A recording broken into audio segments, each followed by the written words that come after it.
All right, welcome back to another episode of the All Me podcast. As you can see, I'm your host today, Brian Parker, Director of Education. We have a super interesting episode that I know people have been asking us about. I'm excited to bring it to you. We're today going to talk about the topic of GLP-1, which stands for glucagon-like peptide 1, which most of our listeners are probably going to recognize things like Ozempic and Wegovy first, but those are just a couple examples of that topic. We'll get into all of that.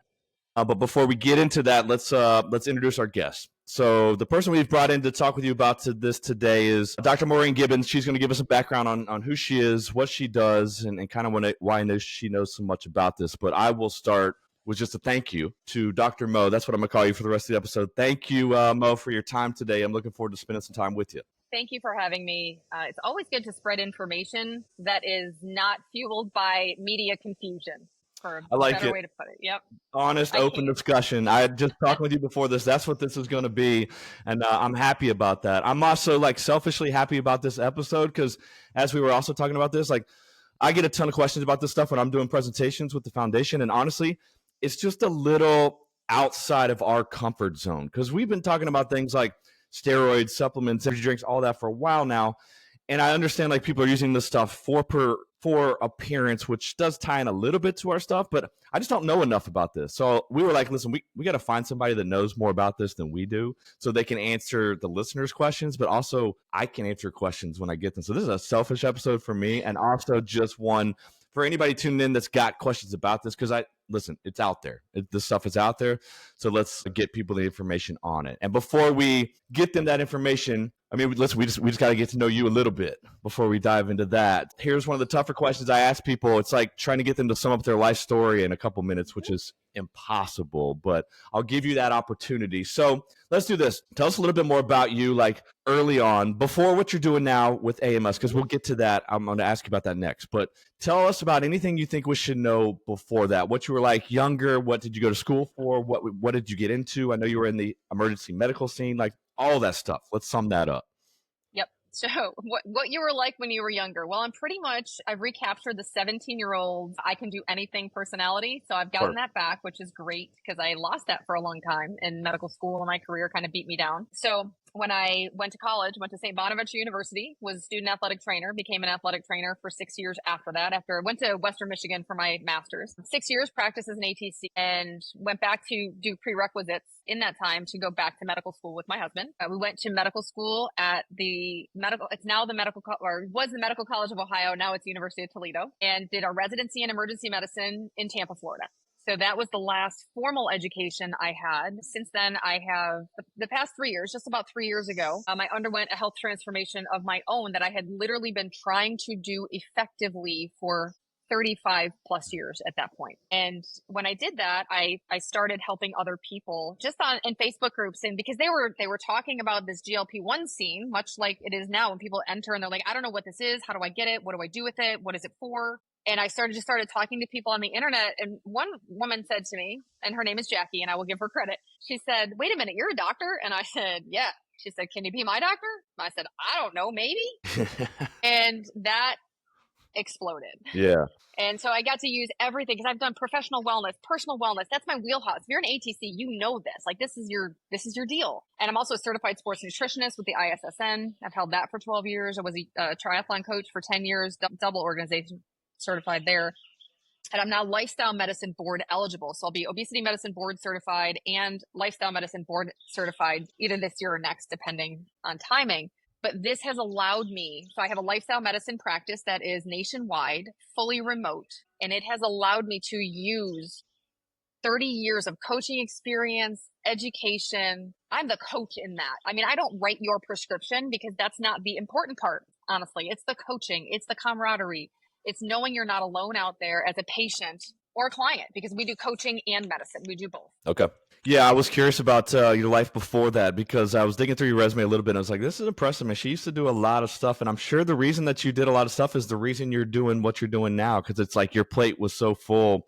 Listen, we could have done a whole episode on just talking about that like life transformation that you made, because I think that's a powerful That's story my to tell. favorite. Maybe we'll circle back to that. We just don't have time today, but I Yep. applaud you for it. I mean, I think it's easy to like say, well, you know what? Look, I went to school for this. This is my background. This is just the life I picked. Let's just ride this thing out. And you did it. You know, you started this active medical solution. You got the marketing on the shirt. I dig it. Right. I mean, if you sum up what that means, like, how do you tell people what the mission of AMS is? Like, and how do you accomplish it? It sounds like coaching. That's probably an easy way to sum it up. But So like, interestingly, I'm actually going to show you. Well, I'll tell you. So our mission in Active Medical Solutions is to make high-level health and wellness readily available at a reasonable price with unparalleled support to patients, providers, and staff. And that's what we live by. We live by, it's not just the medical care. I think every medical interaction should be backed by coaching. I think behavioral change is really where it's at. Even if you have someone on high blood pressure meds, they're not going to take them if they don't feel they have to. They're not going to buy in. Yeah. Yeah, I think it's great. I mean, listen, again, probably a third podcast we could do would be issues with healthcare system and medical system. Well, let's do that. I mean, that would really take some time. But yeah, I applaud you for that. I think that's, I'm sure that was a brave step to take at the time. And I'm sure you're also looking back like now, like, oh man, why did I wait so long? So it's like, thanks for sharing us a little bit more about you and kind of your path. And now that we've set the table and you've done it perfectly, let's chat about the big stuff, right? Let's hang out and talk about GLP-1, which again, it's glucagon-like peptide 1. So here's how I was thinking we should tackle this.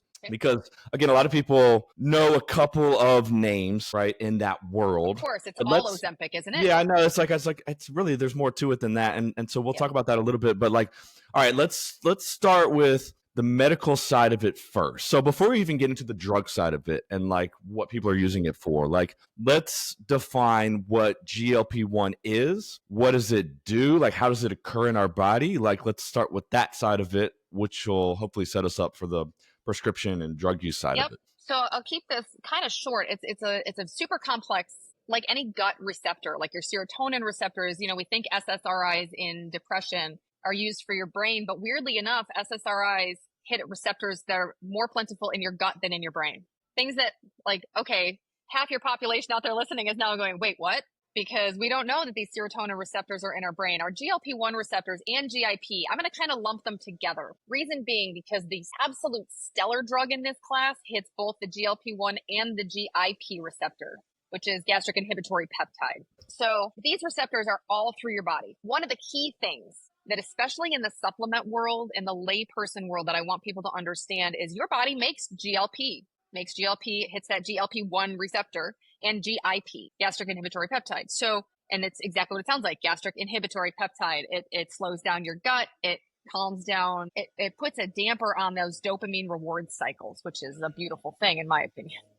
So, but endogenous GLP, which means what your body naturally makes, lasts about 90 seconds. So when I see these GLP-1 activator supplements that cost you $80 a month, I'm laughing. And I always comment that because I get snarky on Facebook.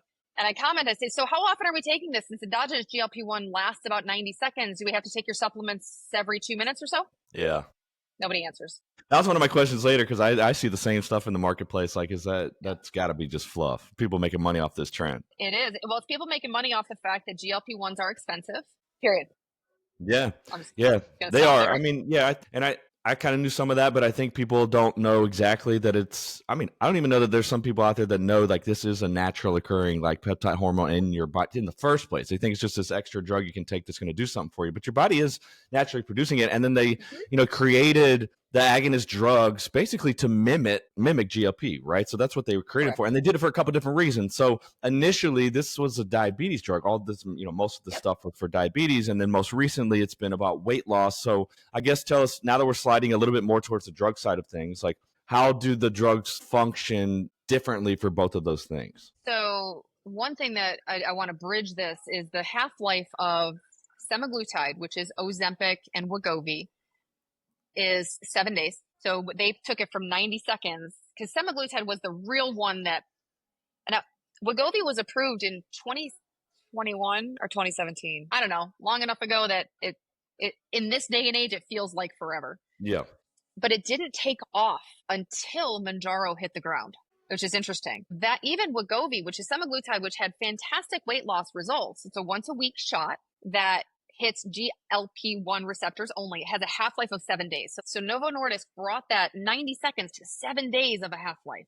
Beautiful. So, and Mounjaro, which is Mounjaro and Zepbound are the same drug, different label, same pen, same company, Eli Lilly. The half-life of that drug, which is actually a better drug in studies and anecdotally, it's tirzepatide is the generic name. That is a half-life of 5 days. So that's why it creates this effect. So you ask kind of where it acts. It acts everywhere in your body. It's literally like 8 different systems so far that we've isolated. Stanford's actually using AI to isolate the brain receptor, to not get too super complicated, to isolate the brain receptor only, no GI side effects. So for use in addiction and that dopamine reward cycle. Okay. Incredible. Yeah. And as you were talking, like that kind of led me to one of my other questions, because I was, again, like I think people's mindsets go to a couple of drugs that just are kind of the big N names. And we can talk about those too. But when I was digging through a little bit, looking at GLPs, it's like there's actually 10 different FDA approved drugs in this class. I was guessing 12 this morning on my yeah, live, because I was on TikTok. I'm like, I think it's around 12. What's the difference between how they function? Is it just half-life? Should some of them be used for different reasons? Like, do some of them seem to be more effective than others? Because that's a broader class, and I think people are aware of. You know, everyone's like, oh, these are new drugs. We don't know how it's going to go. I'm like, the first one came out to market in 2005. So I'm pretty happy with the safety profile. Yeah. Now, those medications came out daily at first because these were diabetes drugs, right? Because we were trying to help our bodies use food more effectively after we've tipped the metabolic scales to disorder, for lack of a better way to put it. Because once you tip that scale, you can come back with diet and exercise, but we all know how effective that is on its own. You need help. Once the scale has been tipped, here's the thing. I had a podcast, or I had a post at the very beginning of this because I had my own shame about taking a GLP-1. I had struggled for so long. I was a nutrition. You heard the resume, right? I got a lot of letters. It's not a knowledge gap. We all know that broccoli is healthier than brownies. But the question is, why don't we eat it? And that's a very complex question. And Sure. I'm not talking about obesity. The primary use in my life, this is anecdotal, of my GLP-1 is my brain. And one of the things that you said was, I'm going to challenge you to have a different perspective, because in the intro, you mentioned something about we know people are using it for appearance.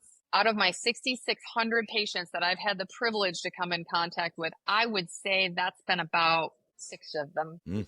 It's good to hear. But that's what the media says, right? Sure. Yeah. That's what we hear. Yeah. There's lots of functions for it. And that's why if we get deep into this class, I'm like, okay, are all 10 of these being used for the same reasons? Or are there specific ones that do seem to be better for weight loss? There's some that seem to be better for diabetes. Are there some that just don't have the effectiveness at all that should be avoided? Yeah. They really shouldn't be avoided. They're just expensive and you wouldn't spend your money on them. Now, I've listened to very prominent endocrinologists give lectures on if your patient doesn't have a lot of money, you use an older GLP-1 and they're looking for blood sugar control. Like there's a 3-drug combo that you're going to manage. Now, you're not managing that as an ATC or as a supplement. Even as a lifestyle medicine physician, I'm not managing that way, especially because I could take those 3 drugs and use the most effective drug in the class and actually get progress with my patient. So that's the difference, where some of these older drugs, if you look at even like Trulicity and Victoza, they were decent for blood sugar control. They were kind of revolutionary because insulin makes you store fat. Well, fat stores hormones. Hormones affect your brain, affect your satiety, affect your appetite. When I say tipping the scales, it's really that hypothalamic pituitary axis and your gut axis. It's the HPA gut axis. Everything's messed up, right? So then you encourage your body to get the sugar out of your bloodstream with insulin into your tissues and stored, because it helps you not go blind, not get erectile dysfunction, not lose limbs, right? Which is a bonus, absolutely critically important. This is all type 2 diabetic. I'm not talking type 1. That I want to make excruciatingly clear. When in that scenario, though, when you're using insulin, you're not, again, it's a Band-Aid on a dumpster fire, right? I mean, you're literally spitting into the wind, because you're creating more of a metabolic and hormonal melee with that treatment. If you can get them to a medication, it's almost like bariatric surgery. It absolutely has its place. And I didn't realize that. I was always poo-poo because I worked in the ER for 15 years.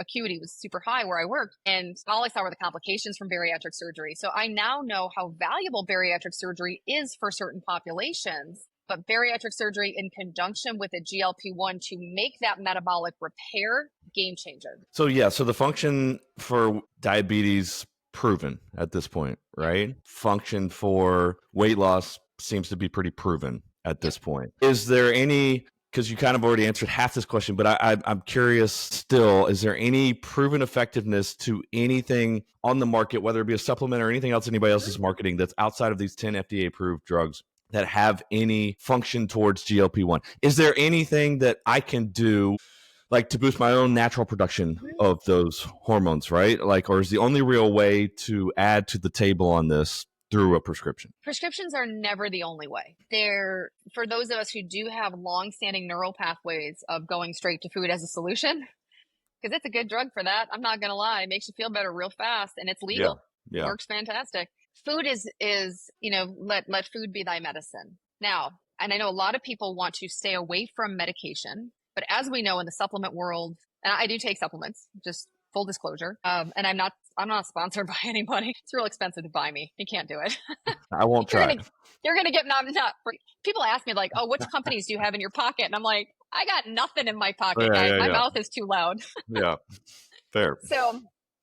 So just for your listeners, just so they know, I do take supplements and I buy them all myself, including the AG1 that is so expensive. I've actually asked them, hey, do you do any like sponsorship just because your stuff's expensive? And they're like, nope. All right. Still going to use it. Yeah, that's my thing with AG1. It's like, it's not, I got no issues with it. It's just expensive for what it is. Like, I know their formulation probably costs them a few bucks and they charge a lot for it. That's my only, but if that's, that convenience is nice. So my hair likes it. My guts like it. And that's the thing on GLP-1 as well. Unrelated to your question. I promise I will get back there. So some of the side effects that the media blows out of proportion, it's because people aren't working with providers that know what they're doing. Yeah. They don't work with providers that talk about the fact that, oh, you might have to add something to your regimen. Or like you said, so certain foods or behaviors will enhance your body's endogenous GLP-1 production. And so they will enhance your GLP-1 production, but they will also enhance the effects of a GLP-1 medication. Okay. So and what I mean by that is if you eat a ton of refined sugar or carbohydrates and you are on a GLP-1, it will almost negate the effect of that drug. So you're peeing $1,000 down the drain if you're eating the Hershey's Kisses instead of choosing whole foods. So funny that, guess what works? Protein forward, resistance exercise, electrolytes with your hydration, mitigation or sleep work, and then mitigation of your stress. Same thing to boost your endogenous, to boost the effects of the drug and try to keep your dose low. Okay.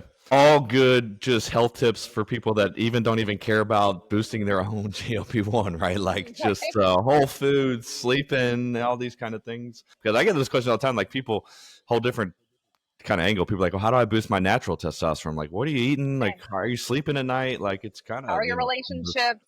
Yeah, what's your stress level? Like, so some of that stuff, like, okay, so like if there's people listening that maybe don't want to swing, the money for a prescription or do get nervous about that side of it, then like, we'll ask those questions to yourself. Like, okay, what are you eating?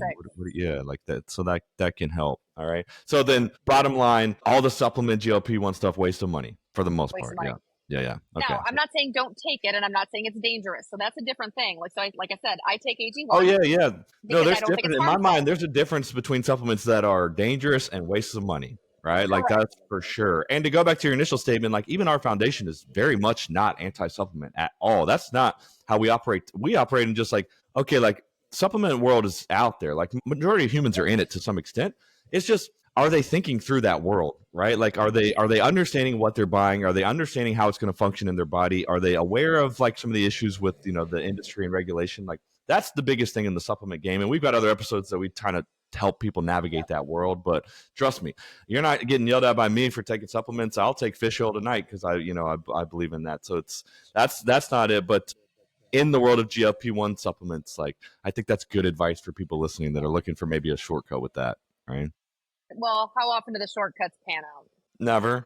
I mean, like, it's a sliding scale, I guess, but mentally never, because you got to live with it, right? Like, I mean, that's what I tell people all the time. It's like, you can take steroids, for example. This is a whole different rabbit hole, but like they work. There's no doubt, like it works. But like that shortcut is never going to be worth it in the end. Like physically, mentally, just like having to live through, like that's a whole different thing I've got that I'm really, talking about. So I have we'll very have that. morbid emergency medicine jokes about that, of things you can try that will Yeah, boost yeah. your productivity. Don't do it. Yeah. That's podcast episode 4 we'll do together, talking about Yeah. shortcuts and how they don't work. So it's time is just never enough. But all right, so we're doing a really good job, I think, of kind of talking through some of this and setting the table. Now, I left this question till kind of in the middle because I knew it was going to be everybody's first question, but like I want people to really understand this stuff first. So the big question, are they safe? And I can elaborate that as much as we want to, right? But like I've tried to answer that question, and I've tried to research some of this online, and kind of what I see is like GI stuff might be in the mix, but like in general, like is this stuff safe? Are there common side effects that you see? If so, it sounds like they can be managed. So how do you answer that question when people direct it to you? So are they safe? My first answer is always every medication, food, behavior, thought comes with a risk. Every choice you make in life is a risk-benefit choice. Sometimes you make it without thinking, getting into your car, you don't think about how. From the GLP-1 safety profile, ridiculously safe. People are like, what about hypoglycemia? Well, if you're taking it with another diabetes drug, yep, you run that risk. Yeah. I have had a couple of anecdotal reports of low blood sugar, but not critically low, not enough to hurt you, where they felt a little woozy. Like I said, and this is out of public, so out of hundreds of thousands of people that I've spoken to, not just out of my patients, I've had a handful maybe. Gastroparesis. Well, there have been reports of gastroparesis for people on a GLP-1. I just call them GLP-1s. I'm lumping those into that kind of that whole class, like you said. Sure. So with that, sorry, my dog is barking. Whatever. You can't hear it. You can't hear it. We're just going to go. My dog has things to say. So there we are. So anyhow, so who gets gastroparesis most common? Diabetics. Guess who's taking the GLP-1s? Right. So I have never, in emergency medicine, 15 years of practice, I have never seen a gastroparesis from a GLP-1. Pancreatitis has been proven to not have an increased incidence, but yes, it does happen. I have seen or heard of in very close, either my husband's patients in the ER, he's also a physician, or my own patients in practice. We have had 5 that I've heard of or treated pancreatitis out of 6,600 patients. 4 of them were because people lied to me about how much alcohol they used. Yeah. So again, their safety profile overarching, the risk is definitely outweighed by the benefits. Decreased inflammation, reversal of fatty liver, which is the number 1 cause of non-alcoholic fatty liver. It's called metabolic associated fatty liver disease now. Why? Because it's a metabolism shit show. Or I don't know if you swear in your show, but it is. And so between that, Alzheimer's reduction, all-cause mortality, cardiovascular disease reduction. So you can ask me about nausea and constipation, but I'm going to avoid the heart attack and Alzheimer's. Thank you very much. Right. And it's like you said, like anything could be safe. I mean, like you can look in the supplement world. Like people ask me about like creatine all the time. I'm like, listen, this has been studied forever. Like it's been proven to be safe 1,000,000 times over. Now, does that mean there's risk? Like if you take 3 scoops a day? Yeah. Right. Like if I do take 3 scoops. I take 15 grams a day. Do you read you Scott do? Foster That's stuff? heavy. I do. Wow. It is because the dementia prevention dose is between 10 and 20 grams a day. So I take 15 grams a day. Yeah, I think there's still, that's a lot of what the research is on that world now, is like some of the brain health side of things, like the concussion side of things. And I'm glad they're looking into that too. But it's like a similar answer that I give is like, yeah, it's like, it's safe. Like but that doesn't mean there's no risk. I'm not your doctor. I don't know anything about you because I will. That's one side question I had to that whole safe thing is like, are there any populations out there that should avoid these drugs? Like is age considered? Are there pre-existing conditions that should be considered that does increase some of that risk? So in the beginning, when they became super popular and effective, so the first drug that became very effective is called Mounjaro. That is tirzepatide. That's the one that skyrocketed the popularity when everyone realized, oh, wait a second, I'm losing weight on this. I feel like $1,000,000. What is this miracle drug? That was 3 years ago. It came out in June of 2022. So that was a huge deal. And that's what really threw everything into the media. So certain populations should not take it. Number 1, if you are pregnant or planning to become pregnant, it's a no-no. If you have a history of medullary thyroid carcinoma, which is not the more common kind of thyroid cancer, especially if you're a mouse, because they don't even have the same receptors in humans, but it's still a black box warning, so we roll with it. If you've had multiple endocrine neoplasia, I can guarantee probably 80% of your listeners haven't heard that term. You know why? Because it's too hard to say and it's not as fun as thyroid cancer for the media. Yeah. And it's only men type 2 that you can't take a GLP-1. So again, it's a very small amount of population. So funny that when it became popular, there were quite a few people who would not give these medications because they were so effective to the elderly population, because their thirst and hunger receptors are already a little messy. They didn't realize this at the time, why they wouldn't do it. They're just like, the side effects are too whatever.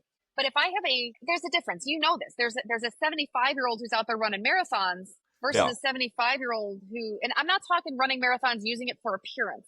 I'm talking running marathons with an extra 50 pounds because they enjoy running. Yeah. They're an athlete.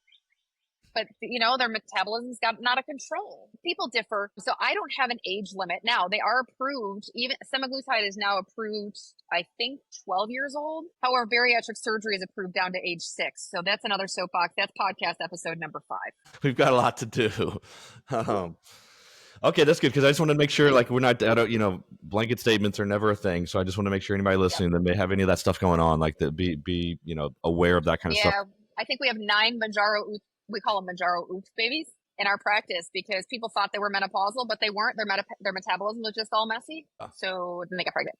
Yeah, fair enough. And then, because I went into this again, what I don't know, I don't know. Like, I'm naive on a lot of this stuff too, because I was a little worried about, like, long-term safety. But then, like you said one thing just a little bit ago, that, like, one of these came out in, like, 2005. Like, some of the stuff's actually been looked at for longer than we might think. So when you're talking about some of the, like, safety profile and this stuff, do you feel pretty comfortable about it, like, long-term wise too? Because I feel like in my mind, it's like, man, this boom is just taking off. Now we got people in the past year or two that are really getting into this stuff, but I'm probably just not aware of how much it's been looked at before that. So do you feel pretty good about it, like, long-term wise? Because again, like, you see anecdotal stuff, like people losing interest in food long-term, or like mood changes long-term, or like stuff like that. So, like, full graph safety wise, you're good kind of short-term and long-term. So in full disclosure, I started Mounjaro, which is tirzepatide, July 4th, 2022, which I consider my Independence Day for a lot of reasons, because I had just finished attempting an Ironman. I got through about 2/3 of it, was cleared by cardiology at the time. And because they didn't do the right tests, I'm going to be 100% honest, right?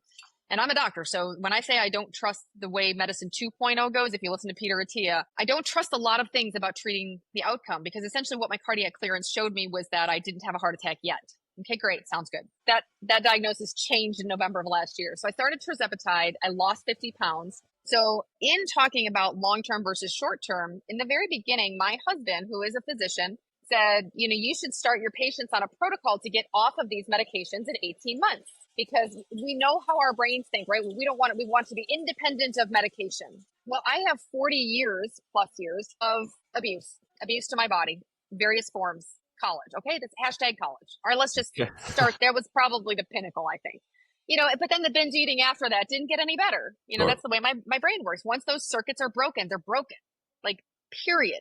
So for me personally, the risk of going off the drug is extraordinarily outweighed by the benefit of staying on, whether it's my cardiovascular health, my lack of food noise. And if you don't have food noise and you're listening and you're saying, what does she mean by food noise? I'm a bit envious, just a little bit, because if you don't know, I didn't know what it was. None of us knew what it was until we took this medication. We were like, oh, it's quiet up here. Yeah. So I think that and there are some people, for example, going through menopause, can't get rid of the 15 pounds, stubborn as heck, just need to get themselves metabolically repaired for a little bit, can line up their health behaviors, not have any issues, don't have any underlying cardiovascular issues, whatever. I think they could do a short term and then continue with behavioral. But for someone like me who's battled this for 45 years and finally has relief, mentally, physically, emotionally, it's not worth going off. Which I can infer means you're pretty comfortable with these long-term, safety of the medication, right? Yeah. I mean, we've been looking at it for 20 years in drugs. And remember, that's after testing, because you know how long these FDA tests take to get drugs through. Yeah. And they've been studying the GLP-1 receptor since the year I was born in 1973. Okay. So yeah, apparently I have no trouble telling people how old I am either. Right. Here's my weight. I'm all about honesty. How tall I am. I'm refreshed that you called me out on things that I have said. I need that. I need some checking too. Every human needs to be checked. I mean, if you're not getting checked, you're not living in reality. So actually, one of those checks you said, I do want to ask, because you seem open to just kind of giving your thoughts alongside a lot of this, super important medical side of all this stuff. So like when we were talking earlier and I said the word appearance, and you said, I actually don't have a lot of people that are just in it for that game. what are your thoughts about people that are in it for that, right? Like, because I like people that are in it for the cosmetic weight loss of it, right? Like I do get a little bit worried that there's a cultural shift towards medicating weight loss rather than focusing on lifestyle. I do, and I know you value the importance of both because we've talked about it, right? So I get a little bit worried about, well, I can just fix it all with this drug, right? And then I also like alongside that, I worry a little bit like kind of other things you've talked about, like, well, while you're on it, yeah, you don't really want to eat. That's kind of how it works. But then if you stop, that food noise you referred to, which I love that term because I knew I've never heard that term, but I knew exactly what you were saying. Like that creeps back in too. So if we have people that are just on it for a little bit of cosmetic weight loss to get to a goal and then they stop and then that creeps back in. So I don't know. That's a long rambling question that I just threw at you. But I like it though, because I think, so one thing, people are like, well, when you go off the drug, the food noise comes back. Yes. And if you start eating the cupcakes, the weight comes back too. Right. So whatever behaviors you change to create a behavior change or an outcome, right? Because we're looking for an outcome. Yeah. And I'm not going to lie and say, I don't look better at 120 pounds versus 170. You know, I like it, but I feel like I'm showing up in my body the way it was meant to be. It's healthier. It feels better. I used to get out of bed and have foot pain, like just stepping down. And I was like, I had x-rays. I had, you get the things, because do I have a heel spur? Nope. It's gone. Yeah. So I'm not going to be so naive as to say we don't like to look better. But on the flip side, and I do agree with this, but the people that I think will use it pathologically are the people that have pathologic behaviors toward that anyway, right? Does it make it more dangerous? Yes, but that's the same thing with people using steroids, right? They're going to, the people that are going to use it, laws are for people who follow them. And I've said that for many, many years. If you're going to use a drug off label, 50 to 60% of drugs are used off label in this country for various things. Do you know that aspirin is not approved for heart disease? Nobody cares because it's cheap. Use it for whatever you want. I think I was talking about this on a TikTok live this morning, that we have had a patient that ended up in a local ER here, and we found out she was lying about her weight by 50 pounds to stay on the drug. So she was anorexic using, and the good part was my colleagues at that hospital knew what I do, and they looked in the medical system and they saw the prescription that was sent by me, and I hadn't seen her in 6 months. So she, I didn't, whatever. So now, but what we did is we used that one person out of 6,000 to change our process. So if your BMI is 22 or less in my practice, you've got to prove, you got to show your weight app or your toes on that scale. So is it perfect? No. But if you're a dieter out there that's 51 like me, you've got friends that wore ankle weights underneath the pants to the doctor to get that phentermine. Yeah. So that hasn't changed. People think society's different. We're not. We're still looking for the shortcut. Yeah, we are. And that's why I'm sensitive to shortcuts, because that's just what we talk. And we talked about it earlier too. Like I just don't, I'm not typically a fan of them. And so that's just like my radar goes off when I hear, I get a lot of questions about people that want to use this as a shortcut. Like, oh my gosh, I just need to lose 10 pounds. Like I'm going to show you. I don't even like the term look better. I don't even use that term, but it's like, but what if somebody comes to me and says, I need to lose 10 pounds. First of all, nobody finds me by accident. Second of all, my first question to them is, so why can't you lose it? It's 10 pounds. What's your problem? Yeah. Because that's the real question, because it's not the 10 pounds. It's almost never about the weight. Even though these drugs are FDA approved for obesity, it's almost never about the weight. So then I know some of your listeners are going to say, well, why don't they get therapy instead of taking a drug? Well, if somebody has clinically severe depression, are you going to wait until they're better, or are you going to put them on medication to help get them better in the meantime? Maybe they do need therapy. Maybe they need a doctor who understands. Maybe they need coaching. But what if we could get the people who are looking for shortcuts, what if they had a safe space to go? What if they had a safe community to go to say, I can't stand the way my stomach looks. It looks huge. I know it's not. My brain knows it's not, but I feel like it looks huge. Boom. We catch that body dysmorphic disorder. We get them referred to somebody who can take care of them. Yeah. And maybe that's just, again, that goes back to me being naive on some of the stuff. And maybe I got to frame it a little bit differently and be more sensitive to that, right? Because, hoping that it is, not even hoping, just probably understanding that it probably is not the 10 pounds, right? That there's probably a lot going into this, and that hopefully the end goal, if they're in this game, is overall lifestyle, overall health. It's not what the number is on the scale, Sanity. Yeah, right? Yeah. What if they obsess? So I've got a very good friend who's a patient who has never been overweight since I've known her, in the 15 years I've known her. She is on a low dose of tirzepatide. number one, and I didn't know this until recently, it stops her desire to drink as often, alcohol. But she no longer obsesses about the number on the scale. She no longer links workouts to her worthiness. It interrupts that cycle. Yeah. Because we know, I mean, exercise bulimia is it's a rampant thing, especially in endurance sports. And it's not even, it would probably be considered, let's just call it an unhealthy dependence, disordered behavior on exercise as a compensation mechanism for food or stress or whatever. What if we could uncouple those and people are doing exercise for enjoyment, for being outside, for the actual enjoyment of the sport? Yes, you want to get better, absolutely, but not as punishment and not as penance. Yeah, see, you're shifting my mindset on a lot of stuff just talking with you. So that's why we do these things, right? And that's, that's important for me to hear that kind of stuff. All right.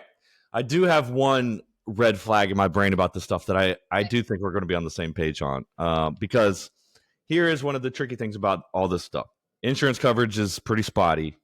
A lot of these drugs are pretty expensive, right? And so what I do see, and I know for a fact is happening, people are buying this stuff from sketchy places. People are buying this stuff through influencers online. People are using the internet to find this stuff. Does that worry you a little bit? Is that what you're seeing as well, right? Scares the shit out of me. Yeah, that's that.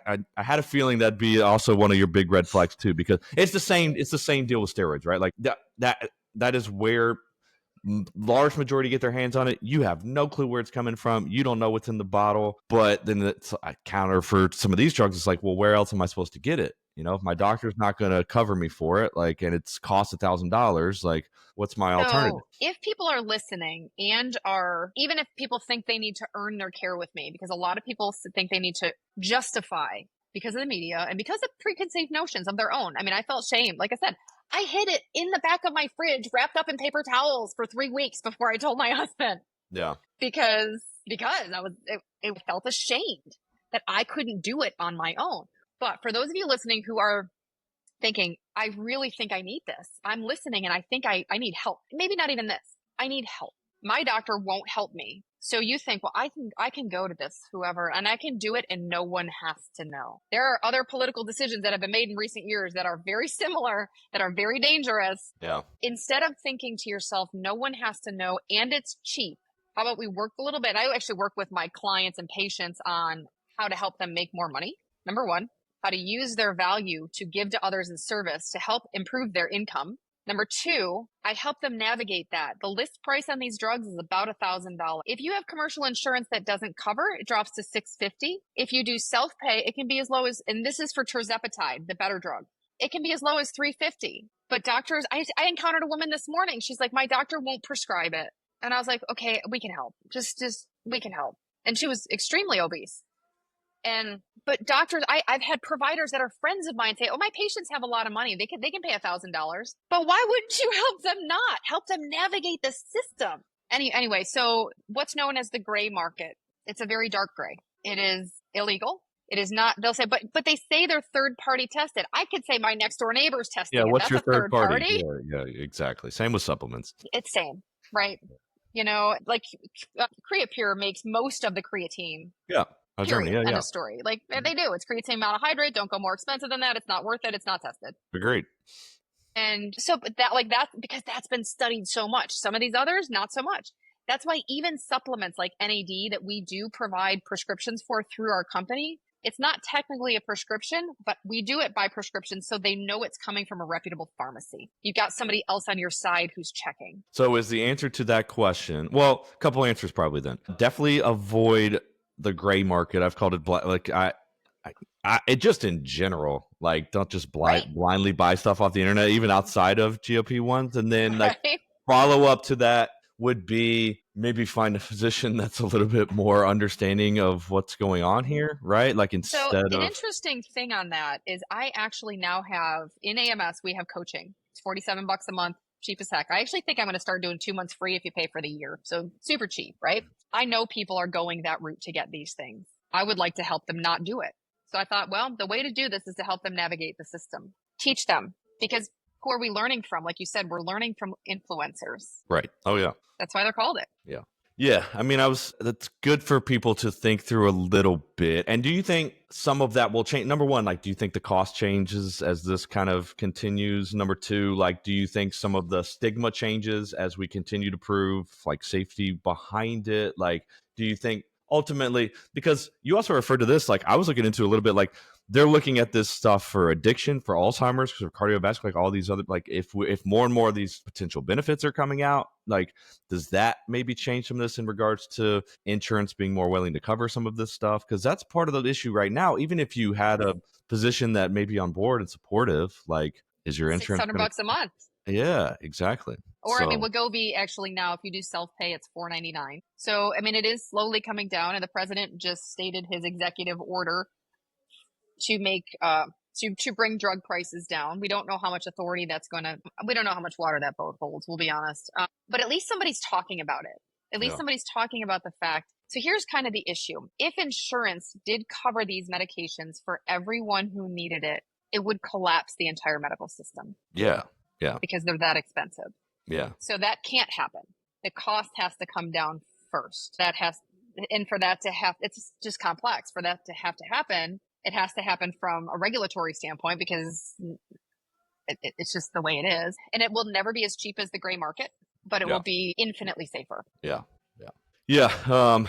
It wasn't a It'll great be answer. interesting to see how it all goes. I mean, we could, gosh, like, there's so much that I want to keep talking about, but I think we've really gotten through so much, and it's been helpful for me just to kind of shift some of my mindset and be able to answer some questions on this stuff. I guess here's how we'll try to wrap this up, because you're like, I'm drawn to you and kind of the way you talk and your realism and a lot of this stuff, and so like let's give you the opportunity to kind of wrap this up. So if anybody that is listening that's kind of considering this for whatever reason it might be, like, what are your kind of final thoughts on maybe both like the medical next steps, but what a person should kind of think through before making that call? And I'm sure you've had those kind of conversations with people that come to you about this. Yep. So if you're thinking about it, or it really that thought of I need help and I don't know what to do, I think that even finding if it's not me, that's fine. I am not everybody's cup of tea. Like you just said, I have a very certain way of speaking. It's just a lot of people don't like that. They want a stuffier doctor.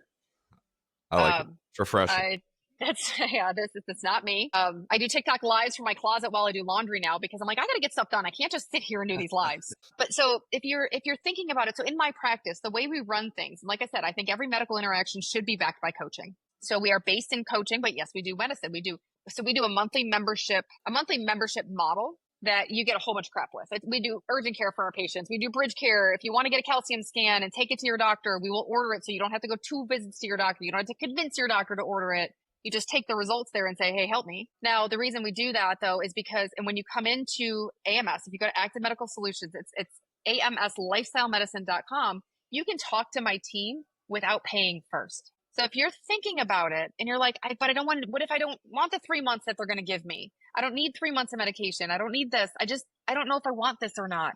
That's why we do what we do. Or come into coaching, see if you like the way we do that stuff and say, no, I need this person in my pocket for medical care. This is cheap. Because it's really cheap. Yeah.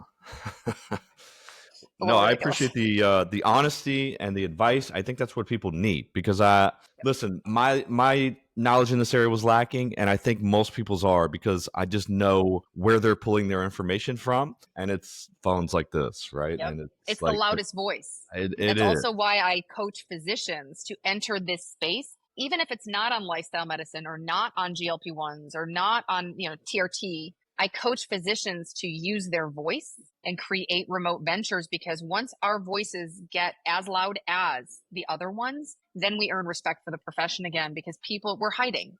Doctors are hiding because we're scared. Yeah. Well, keep it up. I know it's opened up your lifestyle a little bit. It's, I think it's refreshing. And that's what, again, one of the podcasts we'll do later. We got 5 different podcasts we're going to do after this one. We But got a list. this one was super enlightening and super helpful. And I know will help people that tune in. So thanks for the time. Awesome. Thanks for what you're doing. Let's keep in touch. We'll keep chatting. Hope to do it again. But I enjoyed it. Thanks again for all the knowledge. Thank you so much for having me. That was great. Thank you.